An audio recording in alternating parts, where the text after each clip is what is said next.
None. I'm 34 years old, and I'm a master barber at Epiphany Hair Studio. How long have you been in business for yourself? I've been in business for myself since 2004. And what inspired you to want to establish your own business? My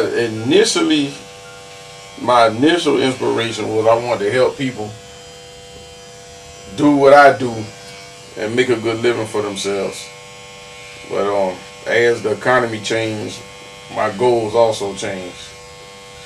My goals were way too high for what I was dealing with. So in that aspect, I had to take the emotional aspect out of it, because I was beating myself up trying to basically lead a horse to water, but they wouldn't drink. What are some of the pros and cons of, being in business, being a business owner, and trying to help, but also maintain your business? A lot of the pros are you run into a lot of good people. And as much as I try and take the emotional aspect out of it, it's hard to do that because I'm by nature a friendly person and I want to help people. So I'ma always try. So I end up getting burned a lot doing that. I help a lot of people, and once I figure out certain things you don't want, that's when I have to back out. So how many hours a day do you spend trying to make your business better, find cheaper ways, new landscapes? It never stops, because when you at work, you're working, and when you're not at work, you hustling, trying to get more work. When I first got into this business, I was a little upset because there were people who was treating the barbering game like the drug game.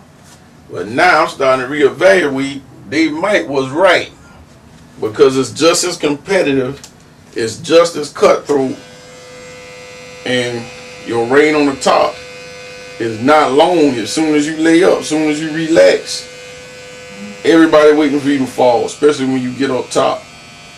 When you get to the point where I'm at, I had 3 shops. No one in Savannah has ever done that. So there's nowhere for me to go but down unless I reinvent myself and come out with a whole nother strategy and a whole nother style. But I'm only as good as the product that I can put on the street. I'm only as good as the barbers who are here providing the service. Like, I'm no different from the shoe shine man. I'm no different from the man selling pecans on the side of the road. If your pecans ain't good, they're gonna find another stand. Simple as that. So you can't be around here with your chest stuck out acting all arrogant like you got it all figured out, because you really don't. Because as soon as the people don't want you no more, don't need you no more, that's the end of you. Would you say that it was all worth it? Or what would you change about that if you could go back and redo it? If I could go back and redo it, the only thing I would change was I would have waited until I owned my first building before I went to my second and my third. It's the only thing I would have changed. Other than that, everything was just fine. Like the advertising and all that, that got me off to a good start. A lot of businesses, when they start up, they predetermined in their mind before they even open their doors that, okay, I got to take a loss for the first 6 months. I got to take a loss for the first year, whatever the standard may be on that. I didn't take a loss 1 month. I ain't start struggling until the rest of the world started struggling. I mean, I ain't no crybaby. There's a lot of people out here losing their houses, losing their jobs. There's a lot of people struggling. I mean, I can't sit here and say, why me, Sometimes, why not me? I'm strong enough to go through it just like you strong enough to go through it. And I have faith that we all